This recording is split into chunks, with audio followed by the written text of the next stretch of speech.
நான் சொல்கிறத ஒரே ஒரு நிமிஷம் கற்பனை பண்ணி பாருங்கள். நீங்கள் ஒரு ஜிம்முக்குள்ளே போகிறீங்க, ஒரு லேட்டரல் ரைஸ் எடுத்துக்கும், அதை செஞ்சுக்கிட்டு இருக்கீங்க. 10 ரெப்பு பண்ணுறீங்க, லேசாக வலிக்க ஆரம்பிக்குது. 12வது ரெப்பு எரிய ஆரம்பிக்குது. 15வது ரெப்பு எரிச்சல் ரொம்ப ஜாஸ்தியாக இருக்குது, வச்சிடுறீங்க. Muscular failure. அதானே உலக வழக்கம். அது மஸ்குலர் ஃபெயிலியர் கிடையாது. பட் நம்ம அதை பற்றி ஃபுல்லாக பார்க்கறதுக்கு முன்னாடி நம்ம ஒர்க் அவுட் பண்ணும்போது ஏன் அந்த மாதிரி எரியுது, எதனால் அப்படி எரியுதுன்னா, நீங்கள் அந்த ஒர்க் அவுட்டை செய்ய செய்ய உங்கள் மசிலில் இருக்கிற கிளைக்கோஜனை நம்ம உடம்பு என்ன பண்ணோம், ரெண்டாக பிரியும். ஒன்று ஏடிபி, அடினோ ட்ரைஃபாஸ்பேட், இன்னொன்று லாக்டிக் ஆசிட், அதோட பை ப்ராடக்ட், அந்த ப்ராசஸோட பை ப்ராடக்ட். ஸோ இந்த ஏடிபி உங்களோட மசிலுக்கு தேவையான எனர்ஜியை வந்து கொடுக்கும். இந்த லாக்டிக் ஆசிட் சேர்றதுனால தான் என்ன ஆகுது, நம்ம மசில் வந்து நல்ல எரியிற ஃபீலிங் நமக்கு வருது. ஆர்பிஎம் ஸ்பீட் கம்மி ஆயிடுச்சு. சோ சென்ட்ரிஃபியூகல் ஃபோர்ஸ்ல ஒரு வேரியேஷன் இருக்கிறதுக்கு நல்ல ஒரு சுத்தமா சுத்தாதா. இப்போ இந்த வீடியோக்குள்ள போறதுக்கு முன்னாடி முக்கியமா இன்னொரு விஷயம் என்னன்னா, இந்த வீடியோல வர எல்லாத்தையும் செய்யறது அவ்வளோ ஈஸி இல்லை. ஏன்னா அதில் உடல் வலியை விட மன வலிமை ரொம்ப ரொம்ப அதிகமாக தேவைப்படும். உடல் வலி அதிகமாகவே இருக்கும், அதனால தான் மன வலிமை ரொம்ப ஜாஸ்தியாக தேவைப்படும். உங்களால் அது கண்டிப்பாக முடியும். கரெக்டாக குதிச்சோன்னா என்ன விஷயம்னு பார்த்தீங்கன்னா, இந்த மஸ்குலர் ஃபெயிலியர் பல வகை இருக்குது. ஆக்சுவலாக form failure, concentric failure, eccentric failure, metabolic failure. இந்த எல்லா வகையிலையும் பார்த்தீங்கன்னா ஃபார்ம் ஃபெயிலியர் வந்து எல்லாருமே ரொம்ப காமனாக செய்கிற விஷயம். பிகினர்ஸ்க்கு அதுவே போதும். அதாவது ஜிம்முக்கு சேர்ந்து ஒரு 6 மாசத்துலேருந்து 1 வருஷம் அதிகம். ஃபார்ம் ஃபெயிலியர், இப்போ பைசப் கர்ல் பண்ணுறீங்க, செஞ்சுக்கிட்டே இருக்கீங்க, ஒரு கட்டத்தில் இங்கே நிற்குது, அவ்வளோதான். அதான் ஃபார்ம் ஃபெயிலியர். பிகினர்ஸ்க்கு அது போதும். அடுத்து வந்து பார்த்தீங்கன்னா கன்சென்ட்ரிக் ஃபெயிலியர். கன்சென்ட்ரிக் அப்படின்ற வார்த்தை என்னன்னா, இப்போ நான் பைசப் கர்ல் பண்ணுறேன்னா இந்த மசில் ஃபுல்லாக சுருங்குற ஆக்ஷன் பேர் கன்சென்ட்ரிக். இப்போ இந்த கன்சென்ட்ரிக் ஃபெயிலியர் வந்து ஃபார்ம் ஃபெயிலியருக்கு அப்புறம் நீங்கள் செய்யணும்னா, இந்த கார் வந்து ஸ்டார்ட் ஆகலைன்னா கொஞ்சம் தூரம் தள்ளி விட்டு ஸ்டார்ட் பண்ணுறோம் இல்லையா, அதே மாதிரி தான் இதுவும். இப்போ இங்கேருந்து இது வரைக்கும் கொஞ்சம் மொமெண்டம் யூஸ் பண்ணி தூக்கிட்டு அப்புறம் இதை நம்ம செஞ்சுருவோம். இப்படி பண்ணுறோம் இல்லையா, seat curls. Basically seat curls பண்ணுறது தான் வந்து இந்த கன்சென்ட்ரிக் ஃபெயிலியர் ரீச் பண்ணுறதுக்காக. இதுக்கப்புறம் பண்ணுறவங்க இது ஒரு இன்டர்மீடியட் ஜிம் கோவர்ஸ் இதை செய்யலாம்.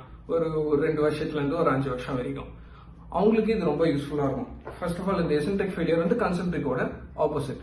அதாவது சுருங்கிறது வந்து கன்சென்ட்ரிக்னா, இறங்குறது இசென்ட்ரிக். இப்போ இந்த எசென்ட்ரிக் ஃபெயிலியர் வந்து ஸ்பாட்டர் இருந்தாங்கன்னா இன்னும் ரொம்ப வசதி செய்யறது. இப்போ அதே பைசப் கர்ல் கன்சென்ட்ரிக் செஞ்சுட்டோம், நம்மளே செஞ்சுட்டோம். இசென்ட்ரிக் உங்களுக்கு ஒரு ஸ்பாட்டர் இருந்தாருன்னா அவர் வந்து உங்க கை வந்து ஃபுல்லாக தூக்குற வரைக்கும் ஹெல்ப் பண்ணிட்டு இறக்குறது வந்து நீங்களே பொறுமையாக இறக்குனீங்கன்னா அதான் எசென்ட்ரிக். அது உங்களால் எக்ஸ்ட்ரா இன்னும் ஒரு 5 ரெப்டேஷன்ஸ் பண்ண முடியும். ஏன்னா உங்களோட மசில் வந்து கன்சென்ட்ரிக்கை விட இசென்ட்ரிக்ல ரொம்பவே ஸ்ட்ராங்காக இருக்கும். ஒரு 30% அதிகமாக ஸ்ட்ராங்காக இருக்கும்னு வச்சுக்கோங்களேன். அது வரைக்கும் உங்கள் மசில் தாங்கும். பேசிக்காக பார்த்தீங்கன்னா இந்த சூப்பர் செட்டு, ட்ராப் செட்டு இதெல்லாம் தான் வந்து மெட்டபாலிக் ஃபெயிலியர். அதாவது நீங்கள் இப்போ இந்த எசென்ட்ரிக் ஃபெயிலியரே எடுங்க. இந்த எசென்ட்ரிக் ஃபெயிலியர்லாம் உங்கள் ஸ்பாட்டரை வச்சு நீங்கள் கீழே போகிற போர்ஷனை மட்டும் ட்ரெயின் பண்ணி அதுக்கு மேலே செய்ய முடியாத அளவுக்கு, அந்த கண்ட்ரோல் இல்லாமல் போகிற அளவுக்கு நீங்கள் அதை செஞ்சு முடிச்சிட்டீங்க.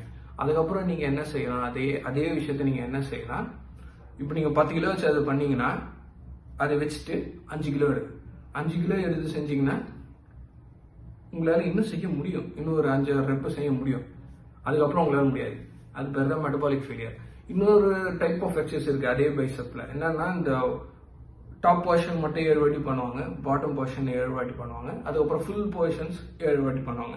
இது வந்து பியூரா மெட்டபாலிக் ஃபெயிலியர் ரீச் பண்றதுக்கு மட்டுமே பண்றது. அதாவது இந்த மெட்டபாலிக் ஃபெயிலியர்ல தான் நான் சொன்ன அந்த லாக்டிக் ஆசிட் அக்யூமுலேஷன் வந்து ரொம்ப ரொம்ப ஜாஸ்தியா இருக்கும். அதெல்லாம் நரக வேதனை, பயங்கரமா எரியும். அதை கண்ட்ரோல் பண்ணி நீங்க அதை தாண்டி செய்யறதுக்கான மன வலிமை தான் உங்களுக்கு ரொம்ப ரொம்ப ஜாஸ்தியா தேவைப்படும்.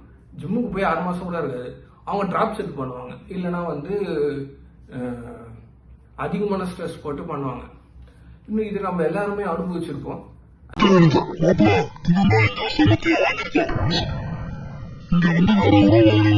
போவீங்க, இப்போ பைசப் கல்யாணம் போவீங்க, செய்வீங்க, தூங்கிடுவீங்க. அடுத்த நாள் காலையில் பார்த்தா கை நீட்டமாக தான் இருக்கும், மடக்க முடியாது. மடக்கினா வலிக்கும், மடக்கினா நீட்னா வலிக்கும். ஏன்னா ஓவர் யூஸ் இன்ஜுரி. இந்த ஓவர் யூஸ் இன்ஜுரி ஏன் வருதுன்னா, நீங்கள் வந்து மஸ்குலர் ஃபெயிலியரையும் ஓவர் யூஸ் இன்ஜுரியும் மிக்ஸ் பண்ணிக்கிறோம். இப்போ இது ஏன் அவாய்ட் பண்ணலாம், எப்படி அவாய்ட் பண்ணலாம் அப்படின்னு பார்த்தீங்கன்னா, இப்போ நீங்கள் ஏதாவது ஒரு மசில் செய்கிறீங்க, அந்த எந்த மசில் செய்கிறீங்களோ அந்த மசிலோட ஒரு மசில் எடுத்தீங்கன்னா இது பெல்லி, இது ரெண்டும் வந்து எண்டுன்னு சொல்லுவாங்க பைசப்க்கு. இப்போ நீங்கள் பைசப் பண்ணுறீங்கன்னா இங்கே வலிச்சுதானா ஓகே, நோ ப்ராப்ளம்.